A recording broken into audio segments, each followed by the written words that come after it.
ہماری طرف سے آپ سب کو سلام۔ ہم آپ کو گارڈین آف فیتھ کے یوٹیوب چینل پہ خوش آمدید کہتے ہیں۔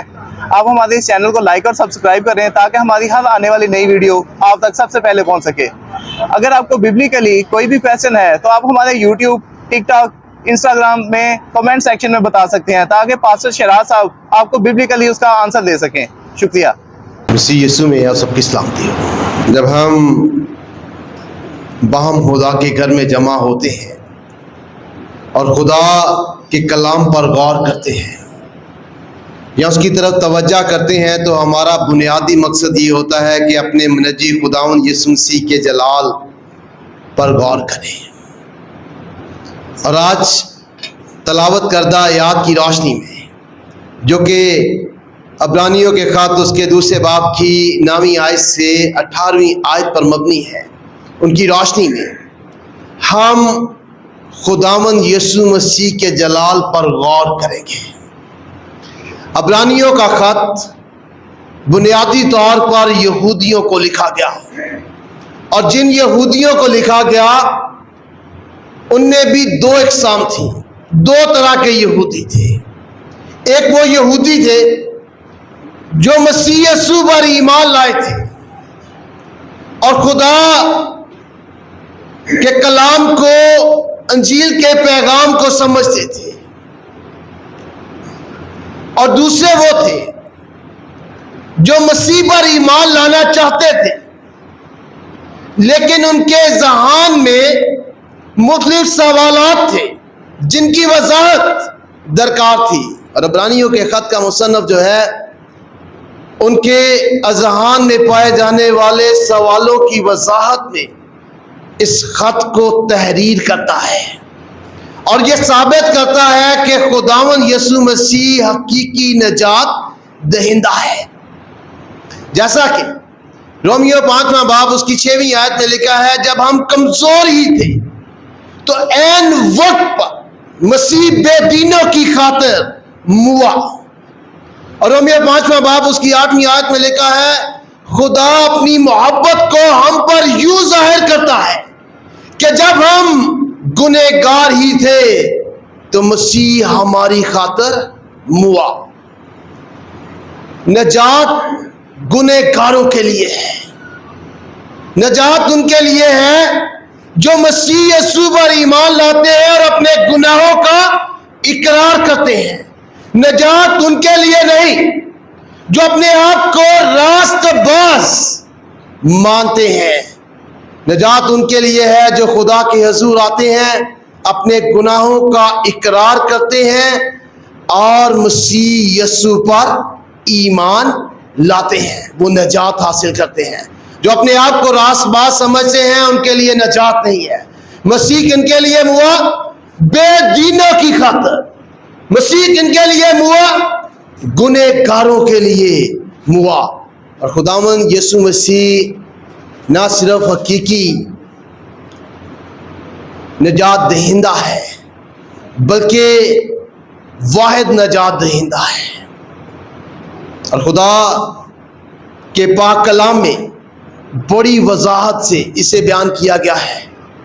یہ ہمارے ایمان کی بھی بنیاد ہے اور یہ انجیل کے پیغام کا دل بھی ہے۔ خدا یسوع مسیح نے خود یوحنا کی انجیل اس کے 14 باب کی 6ویں آیت میں کہا، راہ اور حق اور زندگی میں ہوں اور کوئی میرے وسیلہ کے بغیر خدا کے پاس نہیں آتا اور کوئی وسیلہ موجود نہیں ہے۔ صرف خداوند یسوع مسیح واحد راستہ ہے۔ اس لیے امام کی کتاب اس کے 4 باب کی 12ویں آیت میں رسول کہتا ہے کہ کسی دوسرے کے وسیلہ سے نجات نہیں، کیونکہ آسمان کے تلے آدمیوں کو کوئی دوسرا نام نہیں بخشا گیا جس کے وسیلہ سے ہم نجات پا سکیں۔ یوحنا کی انجیل اس کے 20ویں باب کی 31ویں آیت میں لکھا ہے، یہ لکھے گئے کہ تم ایمان لاؤ کہ یسوع خدا کا بیٹا مسیح ہے اور ایمان لا کر اس کے نام سے زندگی پاؤ۔ خدا کا پاک کلام جہاں اس بات کو بیان کرتا ہے کہ خداوند یسوع مسیح حقیقی نجات دہندہ ہے اور واحد نجات دہندہ ہے، یہ بھی بیان کرتا ہے کہ اگر کوئی خدا سے محبت نہیں رکھتا، اسے عزیز نہیں رکھتا، تو پھر اس پر قرض ہے، اس پر لعنت ہے۔ اور اگر کوئی انجیل کے پیغام کو صحیح طور پر بیان نہیں کرتا تو وہ بھی معلوم ہے۔ پہلا کرنتھیوں کا خط اس کے 16 باب کی 22ویں آیت میں لکھا ہے، جو کوئی خداوند کو عزیز نہیں رکھتا وہ معلوم ہو، یعنی وہ لعنتی ہو۔ عزیز رکھنے سے مراد یہ ہے کہ جو خدا کے قریب نہیں ہے، جو اس سے محبت نہیں رکھتا ہے، جس کا اس کے ساتھ تعلق نہیں ہے، وہ معلوم ہو۔ یہ انتہائی اہم بات ہے۔ اور اگر کوئی خدا کے کلام کو صحیح طرح سے بیان نہیں کرتا ہے تو خدا کے پاک کلام کے مطابق وہ بھی معلوم ہے۔ غلاطیوں کا خط اس کے پہلے باب کے رسول کہتا ہے، اگر ہم یا آسمان کا کوئی فرشتہ بھی اس خوشخبری کے سوا جو ہم نے تمہیں سنائی ہے کوئی اور خوشخبری تمہیں سنائے تو معلوم ہو۔ اگر کوئی خوشخبری کے پیغام کو صحیح طرح سے نہیں سناتا ہے تو خدا کے پاک کلام میں لکھا ہے وہ معلوم ہو، جس سے مراد ہے وہ لعنتی ہو۔ اور خوشخبری کا پیغام کیا ہے کہ مسیح یسوع جو ہے وہ گنہگاروں کے لیے موا اور اس پر ایمان لانے سے نجات حاصل ہوتی ہے، اور وہ واحد نجات کا راستہ ہے، وہ واحد نجات دہندہ ہے جس کے وسیلہ سے ہم خدا کے ساتھ اپنے تعلق کو قائم کر سکتے ہیں۔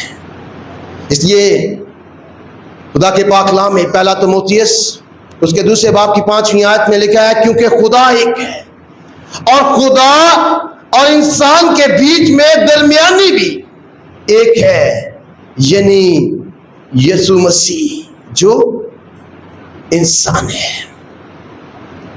خدا کے پاک کلام میں خداوند یسوع مسیح واحد نجات دہندہ ہے جو ہمیں خدا کے ساتھ منسلک کرتا ہے، خدا کے ساتھ ہماری شراکت کراتا ہے، اور وہی واحد ہمارا نجات دہندہ ہے، اور اسی میں ہم زندگی حاصل کرتے ہیں۔ پہلا یوحنا کا خط اس کے 5ویں باب کی 11ویں اور 12ویں آیت میں لکھا ہے، گواہی یہ ہے کہ خدا نے ہمیں ہمیشہ کی زندگی بخشی اور یہ زندگی اس کے بیٹے میں ہے۔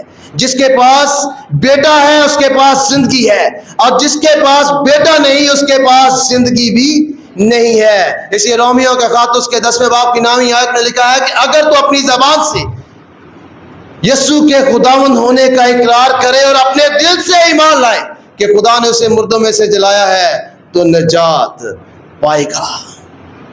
یہ ہمارے ایمان کا بڑا بنیادی حصہ ہے۔ لیکن جو آیات عبرانیوں کے خط میں سے آپ کے سامنے تلاوت کی گئی اور جن یہودیوں کو یہ خط لکھا گیا، ان کے ذہن میں سوالات تھے خداوند یسوع مسیح کے بارے میں، اس کے نجات دہندہ ہونے کے بارے میں، کیونکہ ان کے یہ سوال تھے کہ کیا خداوند یسوع مسیح حقیقی نجات دہندہ ہے؟ اگر حقیقی نجات دہندہ ہے تو کیا وہ فرشتوں سے بڑا ہے؟ اور اگر فرشتوں سے بڑا ہے تو پھر آسانی سے مر کیسے گیا؟ اور اگر فرشتوں سے کم تر ہے تو پھر وہ ایک عام انسان ہے، کیسے حقیقی جو ہے وہ نجات دہندہ ہو سکتا ہے؟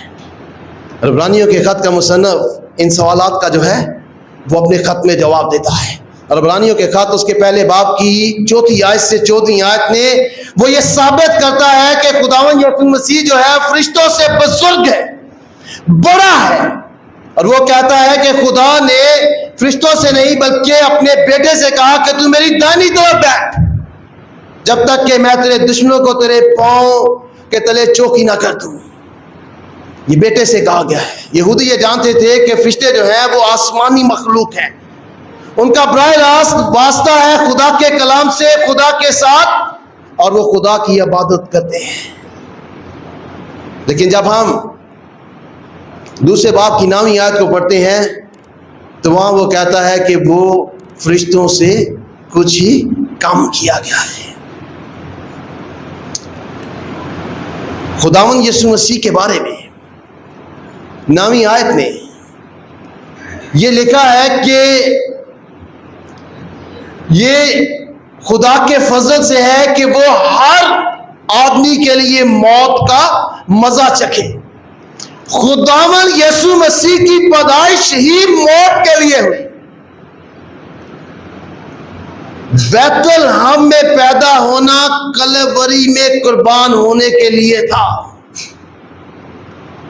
اس کا اس دنیا میں آنا ہی موت کو قبول کرنا تھا. وہ اس دنیا میں انسان بن کر اس لیے آیا کہ وہ بنی نوع انسان کے لیے قربان ہو. یہ اس کا الہی منصوبہ ہے اور یہ خدا کی مرضی ہے اور خدا کا فضل ہے کہ وہ ہر آدمی کے لیے موت کا مزہ چکھے. عبرانیوں کے خط کا مصنف ان تلاوت کردہ آیات یعنی عبرانیوں کے خط اس کے دوسرے باب کی 9ویں آیت سے 18ویں آیت میں 5 خداوند یسوع مسیح کی پرفیکشنز کو بتاتا ہے, اس کی کاملیت کو بتاتا ہے, اس کی خصوصیات کو بتاتا ہے, جن میں سے پہلی یہ ہے کہ وہ ہمارا متبادل ہے. وہ 9ویں آیت میں کہتا ہے کہ وہ فرشتوں سے کچھ ہی کم کیا گیا, اور پہلے باب میں کہتا ہے کہ وہ فرشتوں سے بزرگ ہے, بڑا ہے. تو وہ فرشتوں سے کچھ ہی کم سے کیا مراد ہے؟ انگریزی زبان میں لکھا ہے for little while he made lower than the angels. تھوڑی دیر کے لیے وہ فرشتوں سے کم کیا گیا, اور وہ تھوڑی دیر وہ ہے جو وہ انسان بن کر اس دنیا میں آیا, جو 33 سال اس نے اس دنیا میں زندگی گزاری. اس تھوڑی دوران میں, تھوڑے عرصے میں وہ فرشتوں سے کم کیا گیا. حالانکہ وہ فرشتوں سے بزرگ ہے, لیکن وہ انسان بن کر اس دنیا میں آیا, اور انسان بن کر اس دنیا میں آنا فرشتوں سے کم کیا جانا ہے تھوڑی دیر کے لیے, جس کا ترجمہ خدا کے پاک کلام میں کیا گیا ہے کہ اس کو فرشتوں سے کچھ ہی کم کیا گیا, اور اس سے مراد ہے تھوڑی دیر کے لیے جب وہ انسان بن کر اس دنیا میں آیا. فلپیوں کے خط اس کے دوسرے باب کی 6ویں آیت کے مطابق اس نے خدا کے برابر ہونے کو قبضے کی چیز نہیں سمجھا. وہ سارا چلا خدا کا رکھتا تھا, لیکن اس نے اسے قبضے کی چیز نہیں سمجھا ہے, بلکہ فلپیوں کے خط اس کے دوسرے باب کی جو ہے 8ویں آیت میں وہ کہتا ہے کہ انسانی شکل میں ظاہر ہو کر اس نے اپنے آپ کو پست کر دیا, اور یہاں تک فرما بردار رہا کہ موت بلکہ صلیبی موت کو گوارا کیا. خداوند یسوع مسیح کا فرشتوں سے کم ہونا, انسان بن کر آنا, یہ اس کی عاجزی کو ظاہر کرتا ہے, اور یہی عاجزی ہے جس کے باعث عبرانیوں کے خط اس کے دوسرے باب کی 9ویں آیت میں لکھا ہے کہ جلال اور عزت کا تاج اسے پہنایا گیا, کیونکہ وہ فرشتوں سے کم ہوا. اس نے حلیمی میں خدا کی فرما برداری کی اور ساری کائنات کے لیے موت کا مزہ چکھا. فلپیوں کے خط اس کے دوسرے باب کی 9ویں آیت میں لکھا ہے اسی طرح خدا نے بھی اس سے بہت سر بلند کیا اور وہ نام بخشا جو سب ناموں سے اعلیٰ ہے. خدا یسوع مسیح ہمارا متبادل ہے. پھر دوسری چیز جو خداوند یسوع مسیح کی پرفیکشن ہے اس کی حاکمیت ہے, وہ ہمارا حاکم ہے. اور 10ویں آیت میں عبرانیوں کے خط کا مصنف جو ہے وہ کہتا ہے کہ خدا کو یعنی اس کو یہ مناسب تھا کہ بہت سے بیٹوں کو جلال میں داخل کرے, کہ ان کے نجات کے بانی کو جو ہے دکھوں سے کامل کرے, اس کو یعنی خدا کو. اور نجات کا بانی وہ کسے کہتا ہے؟ مسیح یسوع کو. بہت سے بیٹوں کو جلال میں داخل کرنے کے لیے خدا کے لیے یہ مناسب تھا کہ وہ نجات کے بانی یعنی یسوع مسیح کو اس دنیا میں بھیجے اور وہ دکھ اٹھائے. نجات کے بانی سے مراد ہے آتھر، پائنیئر، کسی چیز کو پیدا کرنے والا.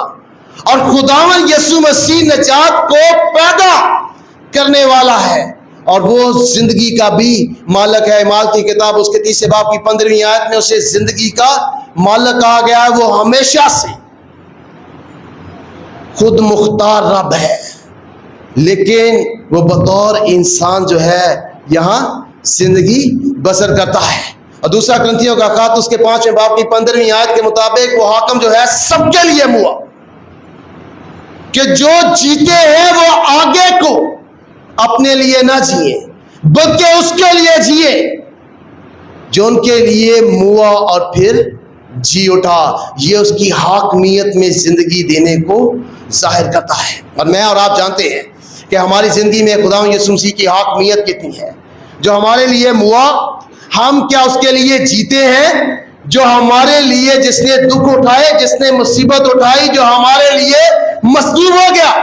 اور خدا کے پاک کلام میں لکھا ہے کہ جو جیتے ہیں وہ آگے کو اپنے لیے نہ جیے بلکہ اس کے لیے جیے جو ان کے لیے ہوا اور پھر جی اٹھا. یہ اس کی حاکمیت میں زندگی بسر کرنا ہے اور وہ ہمیشہ سے ہمارا حاکم ہے. اور تیسری چیز ہے راست بازی، پاکیزگی. وہ ہمیں پاک کرتا ہے، وہ ہماری تقدیس کرتا ہے، وہ ہمیں اپنی راست بازی بخشتا ہے. اور خدا کے پاک کلام میں یہ لکھا ہے کہ پاک کرنے والا اور پاک ہونے والے ایک ہی اصل سے ہیں، یعنی سب کا باپ خدا ایک ہی ہے اور خداوند یسوع مسیح پاک کرنے والا ہے اور ہم جو ہے پاک ہونے والے ہیں. اور خداوند یسوع مسیح کے دکھ اٹھانے کے وسیلہ سے، اس کے پاک خون کے وسیلہ سے ہماری تقدیس ہوتی ہے. ہم خداوند یسوع مسیح کے ساتھ اپنی شناخت کو قائم کرتے ہیں، اس کی راست بازی کو حاصل کرتے ہیں. اور خدا کے کلام میں لکھا ہے کہ وہ ہمیں بھائی کہنے سے نہیں شرماتا ہے.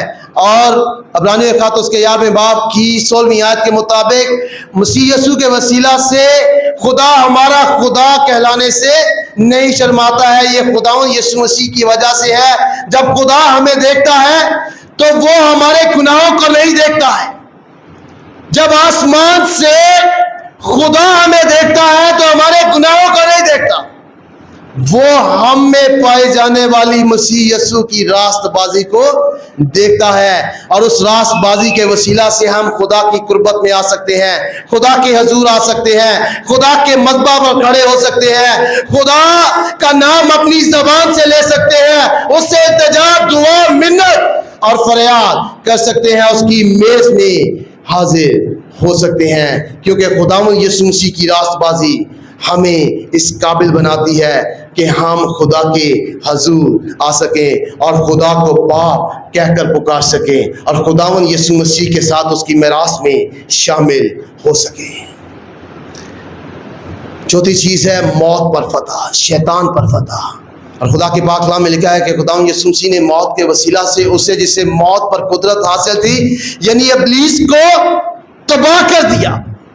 ابلیس ہمیشہ سے موت کا خوف پیدا کرتا ہے اور اس خوف میں وہ پھر لوگوں سے اپنا کام کرواتا ہے. خدا کے پاک کلام میں لکھا ہے کہ وہ ہمیشہ سے موت کا ڈر پیدا کرتا ہے اور پھر اس غلامی میں جو ہے وہ لوگ زندگی گزارتے ہیں. لیکن خداوند یسوع مسیح نے مر کر اور پھر تیسرے دن مردوں میں سے جی اٹھ کر موت کو شکست دی ہے اور ہمارے لیے موت جو ہے وہ ڈر کا نام نہیں ہے. اس لیے رسول کہتا ہے کہ مرنا میرے لیے نفع ہے. یہ ایمان کے انتہائی اوپر والی سطح کو ظاہر کرتا ہے. جو بڑا مضبوط ہو، جو بڑا اعلیٰ ایمان ہو، جو اعلیٰ ایمان والا ہوگا، جو مسیح یسوع پر اعتقاد رکھتا ہوگا، اسے موت سے ڈر نہیں ہوگا. رسول کہتا ہے مرنا میرے لیے نفع ہے. خداوند یسوع مسیح نے مکاشفہ کی کتاب اس کے پہلے باب کی 17ویں اور 18ویں آیت میں کہا کہ خوف نہ کر، میں اول اور آخر اور زندہ ہوں. میں مر گیا تھا اور دیکھو عبدالآباد زندہ رہوں گا اور موت اور عالم روا کی کنجیاں میرے پاس ہیں. جس کے پاس موت اور عالم روا کی کنجیاں ہیں, ہم اس کے ساتھ معراج کو جو ہے اس کے ساتھ شراکت کرتے ہیں, اس کے ساتھ اپنی شناخت کو قائم کرتے ہیں, اس کے ساتھ ہم خدا کے بادشاہت کے وارث ٹھہرتے ہیں, خدا کے بیٹی اور بیٹیاں کہلاتے ہیں, اس کی بادشاہت میں داخل ہوتے ہیں. اس لیے جو مضبوط ایمان کا مالک ہوگا وہ موت سے نہیں ڈرتا ہے. اور پانچویں چیز جو خدا یسوع مسیح میں ہے, اور وہ یہ ہے کہ وہ ہمارا مددگار ہے, وہ ہمارا ہمدرد ہے. اس نے سب باتوں میں ہماری طرح ہونا لازم تھا, خدا کا پاک کلام کہتا ہے, تاکہ ان باتوں میں جو خدا سے علاقہ رکھتی ہیں وہ ایک رحم دل اور دیانتدار سردار کاہن بنے. اور کیونکہ اس نے خود ہر طرح کی مشکل مصیبت کو برداشت کیا ہے, تو پھر وہ ان کی بھی مدد کر سکتا ہے جن کی آزمائش ہوتی ہے. کیونکہ خدا یسوع مسیح اس دنیا میں انسان کے طور پر رہا, فرشتوں سے کم ہو کر رہا, لیکن ہماری طرح رہا. اسے بھوک لگتی تھی, پیاس لگتی تھی, ہماری طرح گرمی بھی لگتی تھی. اسے جو ہے غصہ آیا, اس نے جو ہے اپنے نیند آئی, وہ تھک گیا, اس نے تعجب کیا, وہ خوش ہوا, وہ غمگین ہوا, وہ سب باتوں میں ہماری طرح آزمایا گیا. اس لیے وہ ہماری آزمائش کو جانتا ہے, اس لیے وہ ہماری مدد بھی بہتر طور پر کر سکتا ہے. اس لیے خدا کے پاس ہمارا ایک مددگار موجود ہے. جب ہمیں لگتا ہے کہ کوئی ہماری مدد کرنے والا نہیں ہے, تو مسیح یسوع ہماری مدد کے لیے ہر وقت موجود ہے, کیونکہ وہ ہمارا مددگار ہے. کیونکہ وہ آزمائشوں میں سے کس طرح سے تکلیف میں سے گزرتے ہیں وہ جانتا ہے. کیونکہ جب وہ خود آزمائش میں سے گزر رہا تھا تو اس کا جو خون ہے وہ پسینے کے ساتھ بہنا شروع ہو گیا. وہ تکلیف اور اذیت کو جانتا ہے, وہ میری تکلیف اور اذیت کو جانتا ہے, وہ آپ کی بھی تکلیف اور اذیت کو جانتا ہے, اور وہ میری آزمائش میں میری مدد کرنے کی اہلیت رکھتا ہے. وہ آپ کی آزمائشوں میں بھی مدد کرنے کی طاقت اور قوت رکھتا ہے. جب ہمارے کوئی مددگار نہیں ہوتا ہے تو ہمارا ایمان ہونا چاہیے کہ مسیح ہمارے لیے موجود ہے. وہ ہمارا مددگار بھی ہے, وہ ہمارا ہمدرد بھی ہے. جب ہمیں لگے کہ ہمارے مشکل حالات میں کوئی ہمدرد نہیں ہے, تو ہمارا ایمان ہونا چاہیے کہ چاہے ساری دنیا ہماری ہمدرد نہ ہو, لیکن ہمارا مسیح ہمارا ہمدرد ہے, وہ رحم دل ہے, وہ ہماری فکر کرتا ہے, اور پھر وہ ہماری مدد بھی کرتا ہے, اور پھر وہ ہمیں کبھی چھوڑتا بھی نہیں ہے. اور آج ہم اس کے بدن اور خون میں شریک ہونے کو ہیں, جو ہمارے متبادل کے طور پر قربان ہوا, جو ہماری زندگیوں کا حاکم ہے, جو ہماری تقدیس کرتا ہے, جو ہمیں موت پر فتح بخشتا ہے اور موت کے بعد ہمیشہ کی زندگی میں داخل کرتا ہے, جو ہر مشکل میں ہمارا ہمدرد ہے. تو ہمیں خدا کا شکر ادا کرنا چاہیے مسیح یسوع کے لیے. اور جب اس کی میز میں شریک ہوں تو پھر اس سے پہلے اپنے آپ کو آزمانا چاہیے کہ کیا واقعہ ہی وہ ہمارے دلوں پر حکومت کرتا ہے, کیا ہماری زندگیوں کا حاکم ہے, کیا ہم اس کے لیے جیتے ہیں. تو ان سوالات کے جواب ہمیں خدا کا پاک روح ہمارے باطن میں ہی عطا کرے گا. اور پھر اگر ایسا نہیں ہے تو پھر ہم جب خدا کے بدن اور خون میں شریک ہوں گے تو ہمارے باطن کی تقدیس ہوگی, اور پھر خدا ہم میں اپنی روح کو قائم کرے گا اور ہمیں قوت بخشے گا کہ اس کے احکام کے مطابق زندگی بسر کریں. تو خداوند مجھے اور آپ کو ایسا کرنے کی توفیق دے, اور اس پاک کلام کے وسیلہ سے بڑی برکت دے. شکریہ. Thanks for watching. To watch more, subscribe, like and comment. Don't forget to Guardians of Faith PCP Gacker. Follow now.